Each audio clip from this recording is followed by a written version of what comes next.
Halo teman-teman, salam kenal. Saya Ujang. Saya berprofesi sebagai seorang XR di salah satu startup teknologi yang di Indonesia. Di XR, saya bertugas untuk menjadi seorang talent acquisition and business partner. Jadi, talent acquisition and business partner itu adalah salah satu peran di XR yang bertugas untuk mengidentifikasi, habis itu juga menilai, mengakuisisi, serta merekrut karyawan sesuai dengan kebutuhan perusahaan. Seperti itu teman-teman ya, kurang lebih ya. Bedanya apa dengan rekruter gitu ya? Mungkin kalau saya jelaskan di sini akan cukup panjang dan fokus video kali ini bukan ke situ. Jadi untuk teman-teman yang sudah paham mengenai perbedaan talent acquisition dan rekruter, teman-teman boleh sharing di kolom komentar ya teman-teman. Nah, pembahasan kali ini apa? Jadi pembahasan kali ini adalah bagaimana cara menentukan karir bagi teman-teman yang berstatus fresh graduate atau baru lulus sekolah ataupun baru lulus kuliah ya. Nah, kenapa video ini saya angkat topik itu? Karena banyak banget permintaan yang masuk ke saya via inbox Facebook ya, via inbox Facebook itu jadi cukup banyak banget Kak, gimana? Saya baru lulus SMK, saya belum pengalaman, saya cocok di bidang apa ya kalau kerja gitu ya, atau mungkin Kak bagaimana CV saya seperti ini kok nggak dipanggil-panggil gitu sama HRD, saya udah ngelamar sana sini menghabiskan banyak duit dan lain sebagainya, masih juga belum dipanggil gitu. Nah mungkin ada salah ya, entah itu di pemahaman teman-teman, di CV-nya teman-teman, atau mungkin yang lainnya gitu. Nah mungkin saya buat video kali ini untuk menjawab beberapa pertanyaan yang masuk ke inbox Facebook saya ya. Jadi mohon maaf ya teman-teman yang masih belum terbalas, tapi saya upayakan tetap membalas teman-teman satu persatu ya di situ.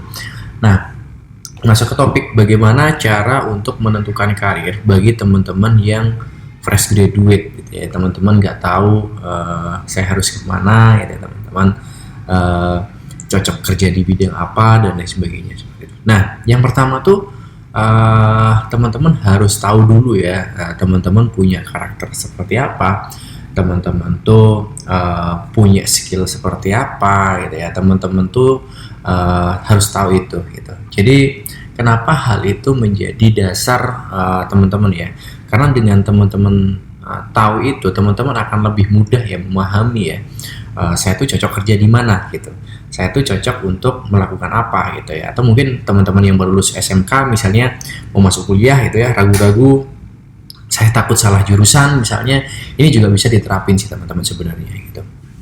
Nah, secara umum kepribadian yang sering dibahas itu ada dua ya teman-teman ya, ada yang introvert dan ada yang ekstrovert gitu ya. Secara garis besar manusia itu punya kecenderungan ke salah satu dari dua kepribadian tadi seperti itu. Nah, kita bahas satu. Ekstrovert itu adalah salah satu karakter yang dimiliki oleh manusia, di mana karakter tersebut lebih nyaman untuk bekerja, atau mungkin lebih nyaman, lebih menyukai interaksi yang interaktif banget gitu ya, lebih menyukai lingkungan yang interaktif seperti itu. Nah, bedanya introvert seperti apa kalau gitu?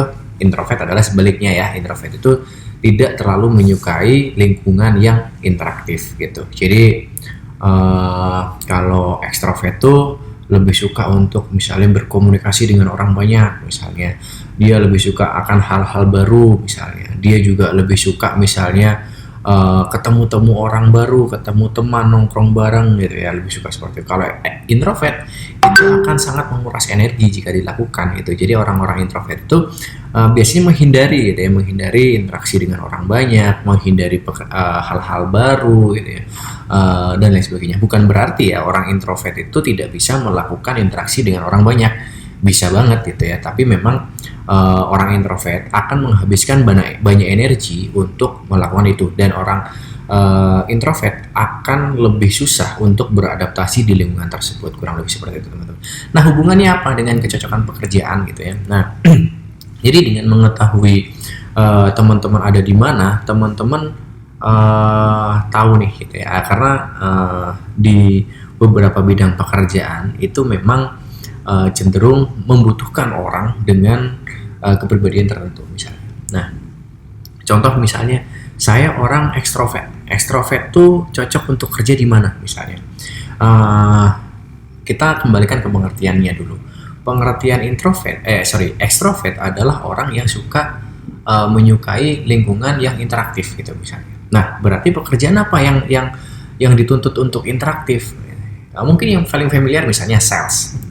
Sales itu dituntut untuk menjual produk dari company-nya ya, dari perusahaannya ya, ke customer mereka gitu, ke calon atau mungkin ke calon customer mereka. Nah, itu sangat membutuhkan keaktifan ya, sangat membutuhkan interaksi dengan orang-orang yang banyak gitu. Kalau teman-teman nggak interaksi mungkin nggak akan laku barangnya gitu. Nah, itu salah satu contoh misalnya kalau teman-teman ekstrovert. Jadi kalau ekstrovert ke sales misalnya, atau mungkin ke event planner gitu ya, atau event organizer gitu ya, yang biasanya tuh interaksi dengan banyak klien, interaksi dengan banyak orang ketika eventnya itu terjadi gitu ya. Atau mungkin tour guide gitu misalnya. Tour guide itu dia lebih suka ngomong di depan gitu ya, dia lebih ceritanya seperti ini, kita jalan kayak gini gitu ya. Atau mungkin ada lagi public relation misalnya yang memang dia tugasnya adalah berkomunikasi dengan orang gitu ya, yang dia berkomunikasi dengan publik gitu. Nah, itu mungkin salah satu contoh yang mungkin bisa untuk teman-teman yang ekstrovert.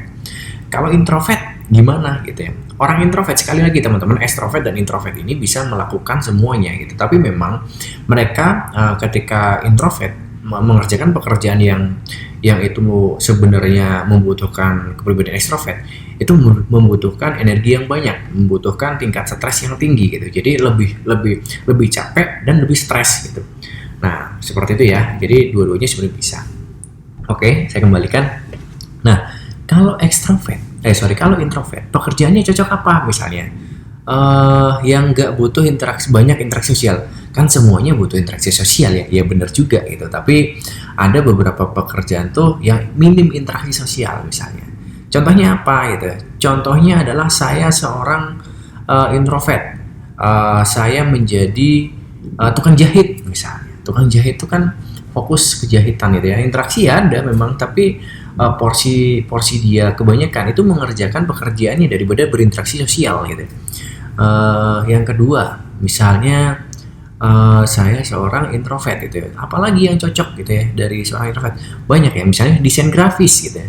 Desain grafis itu ya benar interaksi sosial, butuh interaksi dengan orang lain, tapi di situ porsi dia mengerjakan, dia membuat desain itu akan lebih banyak gitu. Kayak gitu teman-teman. Nah, itu hal yang mesti teman-teman punya ya teman-teman. Jadi teman-teman mesti tahu gitu, teman-teman itu lebih cocok kemana gitu ya, punya karakter yang seperti apa gitu, teman-teman harus tahu itu. Yang kedua, teman-teman juga harus tahu teman-teman punya skill apa gitu. Nah, bagaimana kalau saya nggak punya skill gitu? Saya rasa semua orang pasti punya skill yang memang skill itu harus diasah gitu, dan tidak ujuk-ujuk skill itu tiba-tiba saya langsung punya skill untuk bisa desain grafis gitu. Saya misalnya langsung punya skill untuk bisa coding misalnya. Itu enggak teman-teman. Jadi memang skill itu ada sekolahnya, ada kursusnya gitu ya teman. Tidak bisa ajaib tiba-tiba datang. Kalau ajaib itu biasanya bakat sih. Bisa misalnya saya bakat menulis gitu ya. Saya bakat menggambar misalnya. Ya dari kecil saya memang suka menggambar gitu, dan hasilnya lebih baik daripada teman-teman yang lain gitu. Dan itu dikategorikan menjadi bakat sebenarnya. Tapi kalau skill itu sesuatu yang bisa diasah gitu, dan sesuatu yang tidak bisa didapetin secara instan, biasanya akan belajar gitu. Nah, teman-teman harus punya skill itu gitu. Nah, bagaimana kalau saya nggak punya skill gitu ya? Ya, teman-teman coba asah apa yang menjadi bakat teman-teman gitu untuk diasah menjadi seorang skill gitu. Misalnya, ketika saya sekolah tuh saya jago nih untuk bernegosiasi misalnya. Saya jago untuk merayu teman misalnya. Nah, itu kan salah satu kelebihan dari teman-teman gitu ya. Bisa jadi asah aja skill itu untuk nanti ketika teman-teman asah skill itu, suatu saat skill negotiation teman-teman itu akan menjadi skill yang sangat dibutuhkan gitu. Dan skill negosiasi ini cenderung rata-rata dibutuhkan di teman-teman ekstrovert ya, gitu. Jadi ketahui gitu ya, selain tadi kepribadian, teman-teman juga harus melihat skill yang ada di teman-teman gitu. Nah, ketika dua hal itu sudah teman-teman tahu, nah selanjutnya adalah teman-teman mesti cari tahu iklan lowongan kerjanya gitu. Jadi kalau udah tahu saya punya kepribadian seperti ini, saya punya skill seperti ini, nunggu orang nawarin misalnya enggak, itu akan 1001 mungkin yang ada seperti itu ya teman-teman. Jadi mungkin teman-teman harus lebih aktif untuk mencari tahu gitu, untuk mencari iklan lowongan kerja gitu, untuk ya browsing gitu. Saya sering menemukan teman-teman di grup Facebook tuh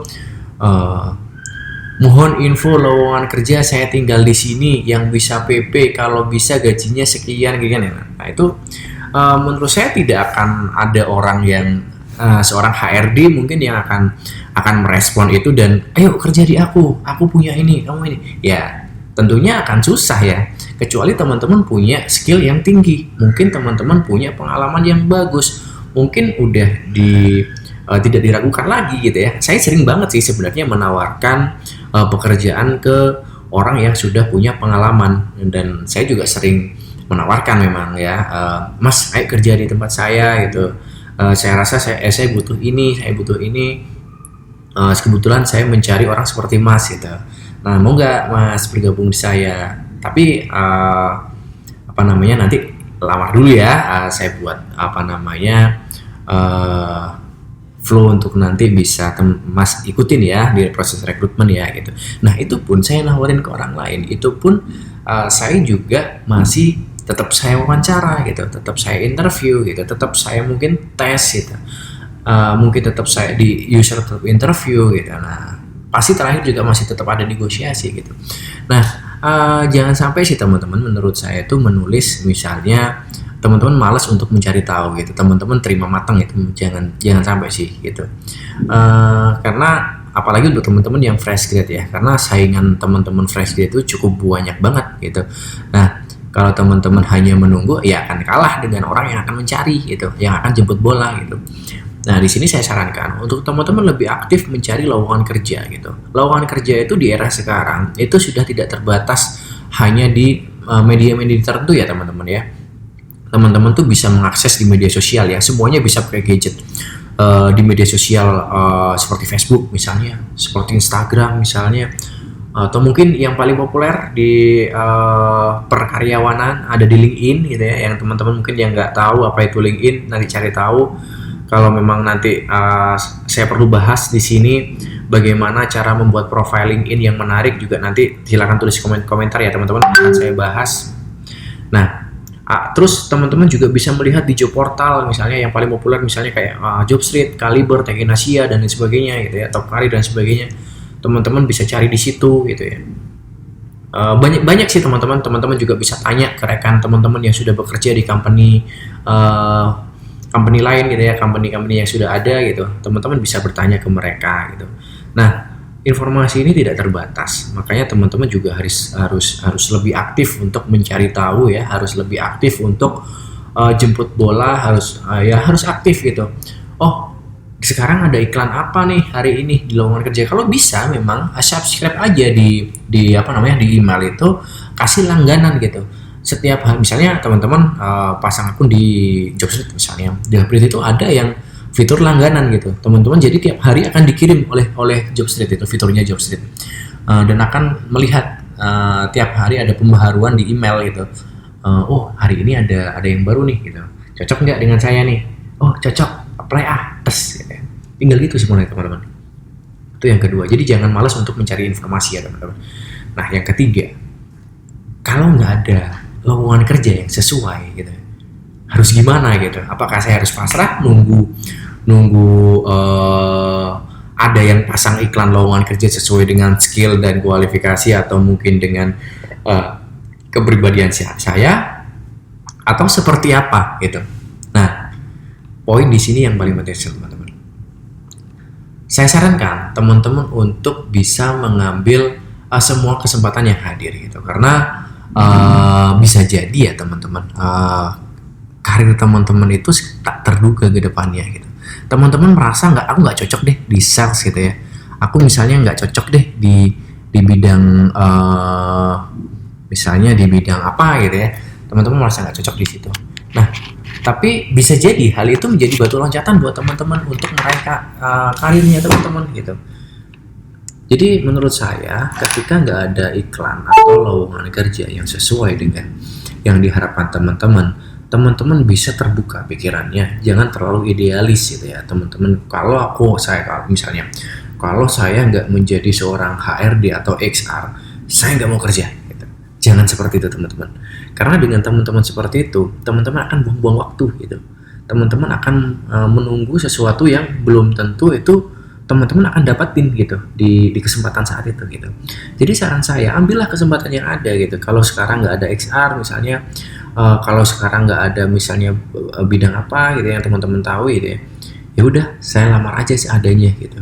Yang penting saya punya pengalaman kerja, yang penting saya mendapatkan skill dari tempat saya yang nanti yang baru gitu ya. Yang penting saya juga tahu realita orang bekerja itu butuh apa gitu, dan apa yang harus saya lakukan gitu. Nah, sambil teman-teman belajar aja di situ. Jadi ambillah kesempatan. Misalnya, yang tersedia sales sekarang, yang notabene bisa banyak teman-teman yang menganggap remeh sales. Gitu. Jadi ya kerja aja di situ gitu. Sebenarnya sales itu juga nggak terlalu remeh ya teman-teman. Kalau teman-teman tahu, hampir 100% company, perusahaan itu pasti ada sales ya. Gitu. Tidak mungkin ya, kalau menurut saya itu tidak terlepas dari sales itu. Jadi sales itu adalah karir yang sangat amat cepat dan mungkin karirnya akan banyak di tempat manapun gitu. Itu. Oke, kembali ke yang tadi ya. Nggak bahas sales. Misalnya di sales itu, ya udah saya lamar aja di sini gitu. Saya akan bekerja di situ. Nah, teman-teman bersungguh-sungguhlah untuk bekerja meskipun teman-teman sebenarnya merasa nggak cocok ya. Teman-teman merasa, aduh berat nih kerjanya, aku stres nih, gini nih, ya nggak apa-apa gitu.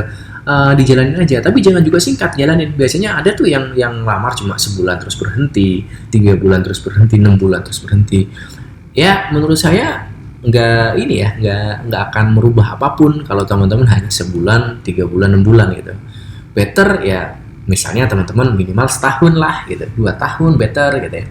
Nah, dengan seperti itu teman-teman akan punya yang namanya pengalaman kerja nantinya. Nah, pengalaman kerja itu yang bisa dijual nanti ke company yang selanjutnya gitu.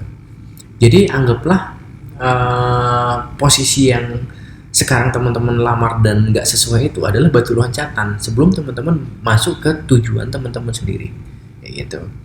Jadi jangan buang-buang waktu hanya untuk mencari yang sesuai gitu. Kalau nggak ada yang sesuai ya ambillah kesempatan teman-teman gitu. Karena contoh nih ya teman-teman sekarang lulus tahun 2022 misalnya, lulusan tahun 2022 ada 1.000 orang gitu.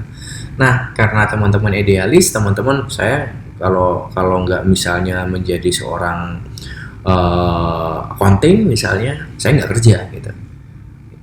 Sampai tahun depan pun saya memutuskan tahun depan aja misalnya. Nah, sampai tahun depan ketika teman-teman nggak nemukan itu dan teman-teman sampai tahun depan nggak kerja, tahun depan teman-teman akan mendapatkan saingan lagi sejumlah lulusan tahun 2023 gitu, dan itu akan sangat berat teman-teman gitu. Jadi saya sarankan teman-teman tuh ya ambillah kesempatan yang datang ya teman-teman, karena bisa jadi kesempatan itu adalah awal dari kesuksesan karir dari teman-teman sendiri. Itu teman-teman. Mungkin itu aja teman-teman yang akan saya sampaikan di video kali ini. Jika masih ada pertanyaan atau mungkin teman-teman perlu sharing, silakan tulis di kolom komentar ataupun kontak saya di Facebook, Instagram ataupun media yang lainnya. Dan mungkin bagi teman-teman yang masih bingung dan perlu misalnya konseling gitu ya, atau mungkin teman-teman perlu untuk bantuan saya di bidang karir dan segala macam, tentunya dalam proses review dan segala macam ya teman-teman, saya tidak membantu teman-teman untuk pasti dapat kerja, enggak. Nah, itu usaha dari teman-teman sendiri gitu. Nah, itu silakan juga bisa kontak saya. Saya membantu secara gratis ya teman-teman, karena saya merasa bahwa sudah saatnya saya bermanfaat untuk sosial, seperti itu sih teman-teman. Jadi saya akan sangat senang jika teman-teman tuh berhasil mendapatkan pekerjaan yang sesuai apa yang sudah diinginkan gitu. Jadi itu aja teman-teman dari saya. Mungkin jika ada pertanyaan silahkan tulis komentar aja, nanti akan saya coba jawab. Makasih banyak untuk teman-teman yang sudah menonton. Semoga teman-teman segera mendapatkan pekerjaan yang sesuai dengan kualifikasi teman-teman. Jika teman-teman sekarang masih belum bekerja, dan semoga yang bagi sudah bekerja teman-teman juga karirnya makin bagus. Sampai jumpa di next video. See you, bye bye.